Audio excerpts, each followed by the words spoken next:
नमस्कार दोस्तों।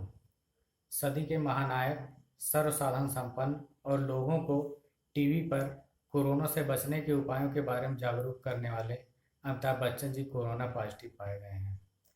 ऐसे में सवाल यह उठता है कि जब जिनके पास पूरा साधन है, हर व्यवस्था वो उपलब्ध कर सकते हैं, फिर भी वो कोरोना पॉजिटिव पाए गए हैं, तो आम आदमी जो अपनी रोजी रोटी के लिए रोज़ बाहर निकल रहा है, नौकरी पेशा लोग, दुकानदार लोग, वो कैसे बच सकेंगे। इस बारे में सरकार ने शुरू से ही अपनी गाइडलाइन जारी कर रखी है, जो मुख्य रूप से कोरोना से कैसे बचें इस पर ध्यान देता है। लेकिन कोरोना होने के बाद हमें कैसे बचना है या बचने की संभावना कैसे ज़्यादा है, इस पर सरकार बहुत कम ध्यान देती है। तो आज मैं इसी बात पर आपका ध्यान लाना चाहूँगा। तो सबसे पहले हम देखते हैं कि कोरोना से बचने के क्या उपाय हैं। आप सभी लोग जानते हैं, बार बार हाथ धोना है, मास्क का प्रयोग करना है, ज़रूरी होने पर ही घर से बाहर निकलना है और 2 मीटर की दूरी मेंटेन रखना है। तो ये बचाव के उपाय हो गए हैं। लेकिन होने के बाद हमें कैसे अपने शरीर को मजबूत करना है कि जिससे हम इससे बच सकें या बचने की संभावना हमारी ज़्यादा हो। कुछ विभागों ने इस पे बहुत अच्छा काम किया है, लेकिन जितनी इम्पोर्टेंस इसको मिलनी चाहिए वो अभी तक मिली नहीं है। तो मैं बताना चाहूँगा कि बचाव के उपाय के साथ साथ होने के बाद हमें कैसे अपने शरीर को मजबूत रखना है जिससे हम इससे बच सकें, वो निम्न प्रकार के हैं। जो हमारे मसाले हैं उसमें मुख्य रूप से लहसुन, काले मिर्च, अदरक, तुलसी, हल्दी, गुड़ची, दालचीनी, इनका हम रोज़ प्रयोग करें तो ये हमारे शरीर की इम्यूनिटी बढ़ाते हैं और कई सारे तत्व हैं जिनमें एंटीवायरल इफेक्ट पाया जाता है।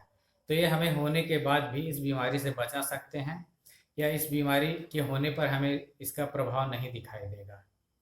तो इस तरह से हम रोज़ प्रतिदिन जैसे चाय पीते हैं तो उसमें अदरक, तुलसी, काली मिर्च, दालचीनी का प्रयोग करें और दूध में हल्दी मिलाकर पिएं।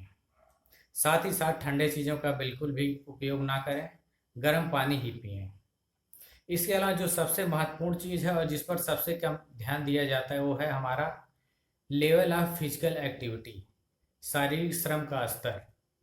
सबसे महत्वपूर्ण यही है। अगर आप बाकी चीज़ें इन्फेक्टेड हो भी गए हैं या जो अदरक, तुलसी, काली मिर्च का प्रयोग नहीं भी करते हैं, लेकिन आपका फिजिकल एक्टिविटी का लेवल बहुत अच्छा है, तो आपके बचने की संभावना बहुत ज़्यादा होती है। लेकिन इस पर बहुत कम ध्यान दिया जाता है। इसको आप ऐसे समझ सकते हैं कि बाहर से आए हुए जो भी मजदूर थे, जो पॉजिटिव पाए गए, उनमें से ज़्यादातर ठीक हो गए, क्योंकि उनका लेवल ऑफ फिजिकल एक्टिविटी सामान्य से ज़्यादा था। तो मैं ये बताना चाहूँ, आप प्रतिदिन पसीना जरूर बहाएं। खासकर इसमें मुख्य रूप से आपको ब्रिस्क वॉक करनी है, तेज कदमों से चलना है, जॉगिंग करनी है, रनिंग करनी है, रस्सी कूदना है। ये ऐसे चीज़ें हैं जिससे आपके हृदय की धड़कन बहुत तेज चलती है, हृदय बहुत तेज़ी से पंप करता है, फेफड़े तेज़ी से फूलते पिचकते हैं और शरीर में ब्लड का सर्कुलेशन बहुत तेज़ी से होता है। इससे हमारे पूरे बॉडी में जो है ब्लड सर्कुलेशन बढ़ता है और उनकी एक्सरसाइज भी होती है, वो मजबूत होते हैं, जो हमारे रोग की लड़ने की क्षमता को बढ़ाते हैं।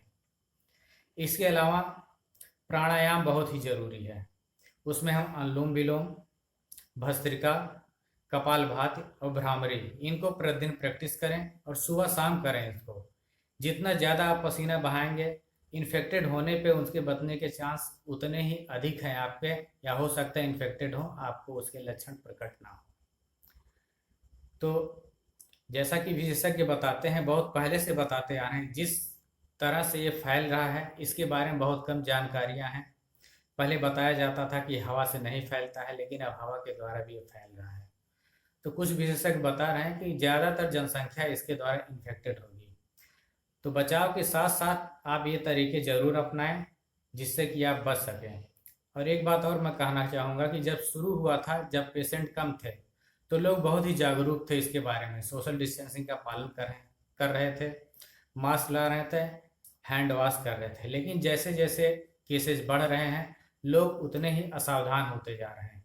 तो मेरी सलाह ये है कि इस समय आपको और ज़्यादा सावधान रहने की ज़रूरत है। तो मैं यही चाहूँगा कि आप सभी लोग सुरक्षित रहें, आपके घर वाले सुरक्षित रहें, हम सभी सुरक्षित रहें। तो इन सब का पालन अवश्य करें। धन्यवाद।